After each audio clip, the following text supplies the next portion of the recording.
5 दिन की ट्रेनिंग रखी है अमेज़न और फ्लिपकार्ट की। नीचे दिए गए व्हाट्सएप नंबर पे कांटेक्ट कर सकते हैं। बहुत सारे सेलर्स का बहुत से पॉइंट्स रहते हैं जिसकी वजह से वो ई कॉमर्स बिजनेस को या तो छोड़ देते हैं या फिर करते हैं तो प्रॉब्लम्स को वो हैंडल नहीं कर पाते हैं। तो ऐसी ही कुछ आज वीडियो में मैं आपको ऐसे लोगों से मिलवाऊंगा जो ऑलरेडी बिजनेस कर रहे हैं और उनके साथ प्रॉब्लम्स आई हैं और उनका क्या सजेशन है। हाय, मेरा नाम आशुतोष है। मैं ऑनलाइन सेलर हूँ।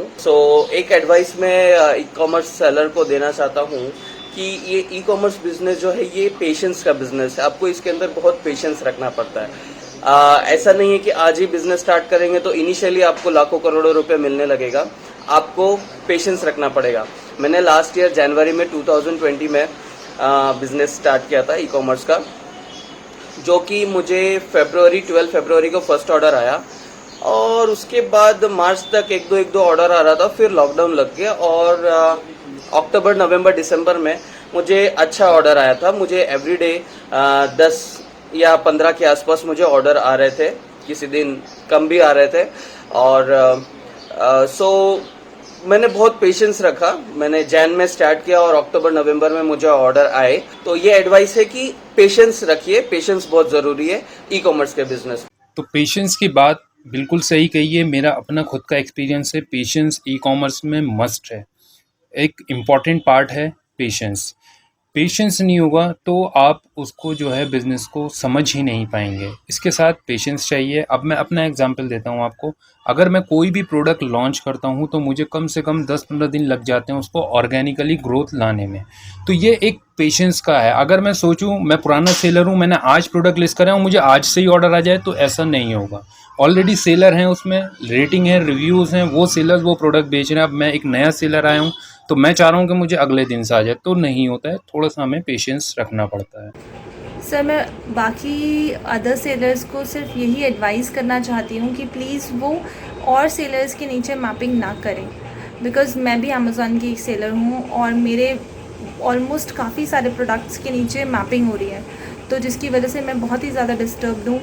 बिकॉज़ मैं बहुत मेहनत से अपने प्रोडक्ट को फर्स्ट सेकंड पेज पे लेकर आ पाती हूँ, और जब इतने अच्छे लेवल पे मैंने लिस्टिंग किया, मैंने फ़ोटोग्राफी की, जस्ट बिकॉज़ मेरे पास ब्रांड नेम नहीं है या फिर मैंने अभी तक ट्रेडमार्क नहीं लिया है, इस वजह से बाकी के जो सेलर्स हैं जो जिनके पास ट्रेडमार्क है और जितने भी नहीं भी है, बट वो उन मेरे प्रोडक्ट के नीचे मैप करते हैं, प्राइस अपना डाउन कर देते हैं और मेरी पूरी सेल जो बहुत ही अच्छी चल रही होती है वो अचानक से बंद हो जाती है। और मेरे पास कोई राइट नहीं है कि मैं उनको स्टॉप कर पाऊँ, ना ही मेरे पास उनका मतलब मैं उनको लिंक मतलब कॉन्टैक्ट कर पाऊँ या उन तक ये रिक्वेस्ट भी कर पाऊँ कि प्लीज़ ऐसा ना करें, बिकॉज़ इससे मेरे बिज़नेस पे इफ़ेक्ट हो रहा है।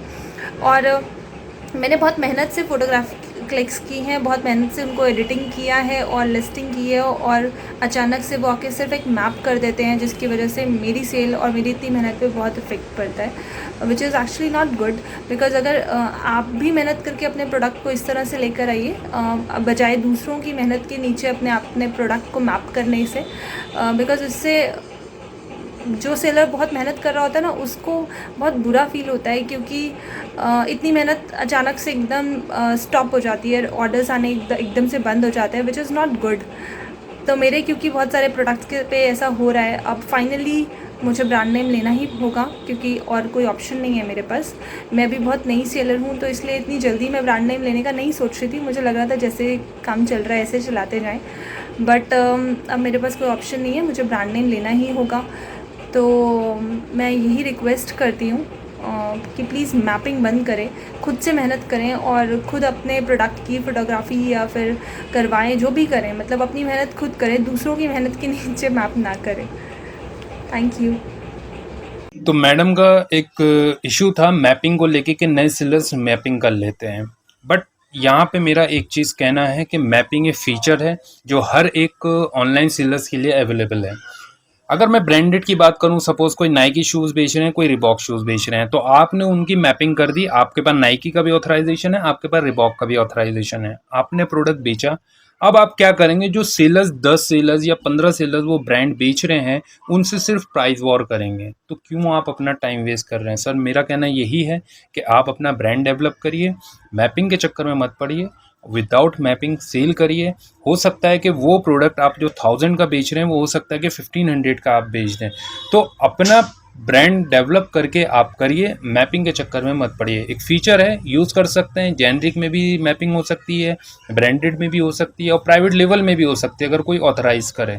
बट मेरा कहना ये है कि अपना खुद का प्रोडक्ट लाइए और सेल करिए। हेलो, मेरा नाम कासिम है और मैं यूपी सहारनपुर से हूँ। आज से 2.5 या 3 साल पहले मैंने अमेज़ोन पर वर्क स्टार्ट करा। मैं अमेज़ोन का सेलर बना। उससे पहले मैं शूज़ की शॉप पर जॉब करता था। मैं बचपन से जॉब कर रहा हूँ शूज़ की शॉप पर, और बस मेरे दिमाग में यही थी कि मुझे अपना बिज़नेस करना है, अपना काम करना है। तो मैंने पढ़ाई के साथ साथ अमेज़ोन पर वर्क स्टार्ट करा। मैं औरों की वीडियो भी देखता था और यहाँ पर सहारनपुर में बहुत सारे सेलर भी हैं, तो मैंने भी सोचा क्या मैं भी ऑनलाइन सेलिंग कर पाऊँगा। तो फिर मैंने अमेज़ोन पर यूट्यूब पर वीडियोस देख देख कर अकाउंट बनाया, और आज मैं सेलर हूँ। 2.5 या 3 साल मुझे अमेज़ोन पर काम करते हुए हो गए हैं। और मैं आपको बताना चाहूँगा, काम मतलब होता है तो सिर्फ इसी चीज़ से कि मुझे बिज़नेस करना है तो करना है। क्योंकि जब मैंने 2.5 या 3 साल पहले अपना बिज़नेस स्टार्ट करा था तो मेरे पास कुछ नहीं था। सिर्फ मेरे पास 4000 रुपये थे और मेरे पास कोई ढंग का फ़ोन भी नहीं था। तो मैंने अपने मोबाइल फ़ोन से ही अपना बिज़नेस स्टार्ट करा, और मैं यही मेरा एक्सपीरियंस है। मैं ये और कुछ नए सेलर आते हैं अमेज़ोन पे, फ्लिपकार्ट पर, और फ़ौरन चले जाते हैं, कुछ ही दिन काम करते हैं, बहुत जल्दी घबरा जाते हैं। तो मैं उन सबको एक ही चीज़ बताना चाहूँगा, किसी भी चीज़ में पीछे नहीं हटना है। देखना ये है कि आप क्यों जा रहे हैं, मतलब आपको लॉस हो रहा है तो क्यों हो रहा है। इस काम के अंदर सबसे ज़्यादा जो लॉस पॉइंट है वो है हमारी रिटर्न। अगर हमारी रिटर्न सही है, अगर हमारी रिटर्न कम आ रही है तो हमें कोई दिक्कत नहीं है। अगर इसकी रिटर्न ज़्यादा आ रही है उसको लॉस होता है और फिर वो चला जाता है, वो छोड़ देता है काम। तो बट हमें ऐसा नहीं करना है। हमें उस पर नोटिस करना है कि रिटर्न क्यों आ रही है, उसका रीज़न क्या है, तो उसको दूर करना है हमें। बल्कि ऐसा नहीं कि खुद दूर होना है उससे। तो हम अपने रिटर्न को e-कॉमर्स की मैंने वीडियोस देखनी स्टार्ट करी, उनसे मैंने बहुत कुछ सीखा, और अब जाकर मैंने भी एक चैनल बना लिया है, सेलर नॉलेज के नाम से मेरा चैनल है। उस पर मैं न्यू सेलर के लिए वीडियोस लाता रहता हूँ और दिखाता हूँ उन्हें जो जो मेरे साथ परेशानी हुई है, ये जो होती है, मैं सब सामने शो करता हूँ। क्योंकि आज से 2.5 से 3 साल पहले जब मैंने वर्क स्टार्ट करा था तो यहाँ पर बहुत कम सेलर थे, कोई बताने के लिए भी नहीं था, और यूट्यूब पर भी इतनी वीडियोस नहीं थी, तो मुझे बहुत ज़्यादा स्ट्रगल करना पड़ा। तो अब मैं इसलिए वीडियो बनाता हूँ कि आप लोगों को परेशानी ना होए। तो ये भी एक मोस्ट इम्पॉर्टेंट पॉइंट है, नॉलेज होना बहुत ज़रूरी है। ई कॉमर्स का जो एक मैं बोलता हूँ कि 3 चीज़ें होती हैं ई कॉमर्स में। अगर आपको ई कॉमर्स का बिज़नेस करना है, पहला आपका पेन और डायरी हो गया, दूसरा आपका नॉलेज हो गया और तीसरा आपका पेशेंस हो गया। ये तीनों बातें आपको रखनी पड़ेंगी अगर आप ऑनलाइन सेलिंग करने जा रहे हैं तो। नॉलेज होना बहुत ज़रूरी है। नॉलेज रिलेटेड टू ऑर्डर ही नहीं कि प्रोडक्ट आप कैसे लिस्ट करें, कैसे आप प्रोडक्ट कस्टमर को दें, बट नॉलेज आपकी टिल पेमेंट होनी चाहिए कि कैसे मेरे पास पेमेंट आ रही है, कैसे लॉजिस्टिक काम कर रहा है। तो ये सब नॉलेज का पार्ट हो गया हमारा।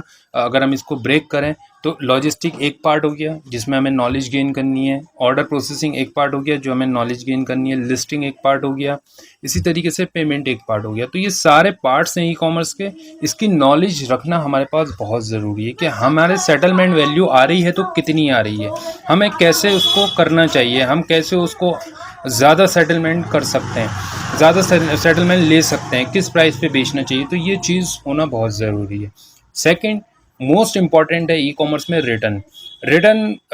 जनरली हर एक मार्केट प्लेस में कस्टमर अगर को फैसिलिटी है कि वो प्रोडक्ट रिटर्न कर सकता है। कई प्रोडक्ट कैटेगरी के 30 डे रिटर्न भी होता है, कई का 15 डे भी रिटर्न होता है। अगर आप देखेंगे जैसे किचन वेयर ब्यूटी के प्रोडक्ट हैं, ब्यूटी 2-3 कैटेगरी में आता है आपका, जैसे फैशन में भी ब्यूटी आता है और होम एंड किचन का भी कुछ प्रोडक्ट नहीं, एचपीसी में आता है वो। तो एक जैसे तो रिटर्न को लेके मैं ये बोलूँगा कि रिटर्न में बहुत सारी तो रिटर्न को लेके मैं ये बोलूँगा कि रिटर्न जो है आप हर एक कैटेगरी का अलग अलग रिटर्न विंडो होती है। जैसे क्लोथिंग की जो है आपकी 15 डे भी है और 30 डे भी है। अब डिपेंड करता है कि क्लोथिंग आपने कहाँ पे लिस्ट कर रखा है। क्लोथिंग एंड एसेसरीज में अगर कर रखा है तो 30 डेज़ है, अगर फैशन में कर रखा है तो 15 डेज़ है। इस तरीके से डिवाइड है। एग्जाम्पल दे रहा हूँ मैं आपको कि क्लोथिंग कैटेगरी दो जगह आती है आपकी, दो हेड कैटेगरी हो गई, क्लोथिंग एंड एसेसरीज और फैशन में, तो वही कैटेगरी है, बट उनकी जो रिटर्न पॉलिसी होगी वो अलग होगी। तो ये चीज़ें हमें नॉलेज रखना है और इसको रिटर्न को देखते हुए किस कैटेगरी में हमें प्रोडक्ट लिस्ट करना चाहिए वो भी हमें देखना है। रिटर्न आता है, रिटर्न का एक सॉल्यूशन है कि जो भी कस्टमर रिटर्न कर रहा है, अगर हम उसका रिटर्न रीज़न देखें तो मोस्टली जेन्युइन रीज़न होते हैं, जैसे साइज़ का इशू, जैसे फिटिंग का इशू। तो उस चीज़ को हमें देखते हुए अपना प्रोडक्ट जो डेवलप कराते हैं उसमें हमें चेंजेस करने चाहिए, और जब हम चेंजेस करते हैं तो डेफिनेटली रिटर्न हमारे कम होते हैं। तो कहने का मतलब ये है कि कस्टमर की हमें सुनना चाहिए, अगर रिटर्न आ रहे हैं तो जेन्युइन मान के उस पर एक्शन लेना चाहिए। न्यू ऑनलाइन सेलर को मैं यही सजेशन देना चाहूँगा कि वो ऑनलाइन सेलिंग के लिए प्रोडक्ट को जब भी चूज़ करें तो वो ये ध्यान दें कि क्या वो जो प्रोडक्ट चूज़ कर रहे हैं क्या वो रास्ते में डैमेज हो सकता है, और अगर डैमेज होने के चांसेस उसके ज़्यादा हैं तो वो उन प्रोडक्ट को आप अवॉइड करें। और आप प्रोडक्ट की पैकिंग के लिए हमेशा अच्छे पैकिंग मटेरियल ही यूज़ करें, और ख़ासकर ग्रीन पैकिंग मटेरियल का यूज करें। तो बहुत अच्छा सजेशन लगा मुझे कि स्टार्टिंग में नए सेलर्स हैवी शिपमेंट प्रोडक्ट की तरफ ना जाएं, जिसमें हैवी शिपमेंट लगे आपका, जिसमें टूट फूट का आपको नुकसान हो सकता है, वो प्रोडक्ट मत चूज़ करिए। बेचिए, बेचने के लिए मना नहीं है। और मैं खुद कहता हूँ, अगर कोई डेफिनेटली अगर कोई इसका फर्नीचर का काम है तो वो फर्नीचर ही सेल करेंगे। वो ऐसा नहीं है कि वो जो है कुछ और क्लोथिंग सेल करना शुरू कर देंगे, क्योंकि उनका एक बिजनेस चलते हुए आ रहा है, उस बिजनेस को वो ऑनलाइन ला रहे हैं। तो फर्नीचर कैटेगरी है तो ज़रूरी नहीं कि आप जो है डबल बेड ही सेल करें या फिर डाइनिंग टेबल ही सेल करें। तो आप क्या करें कि एक बहुत सारे ऐसे होम फर्निशिंग के प्रोडक्ट आते हैं, होम डेकोर के प्रोडक्ट आते हैं जो हैंडीक्राफ्ट टाइप के होते हैं, वो प्रोडक्ट शिप करना शुरू करें, वो प्रोडक्ट सेल करना शुरू करें। उसका शिपिंग देखें किस तरीके से चार्ज हो रहा है, उसको देखें कि टूट फूट कितनी हो रही है, क्योंकि आप एक नए सेलर हैं, आपको नहीं पता कि लॉजिस्टिक किस तरीके से काम करता है। जब आप परफेक्टली हो जाए कि हाँ पैकिंग ऐसी होनी चाहिए, प्रोडक्ट ऐसे जाना चाहिए, कस्टमर का बिहेवियर ये रहता है, तब जाके आप वो हैवी शिपमेंट का कर सकते हैं, बट इनिशियली इसको अवॉइड कीजिए।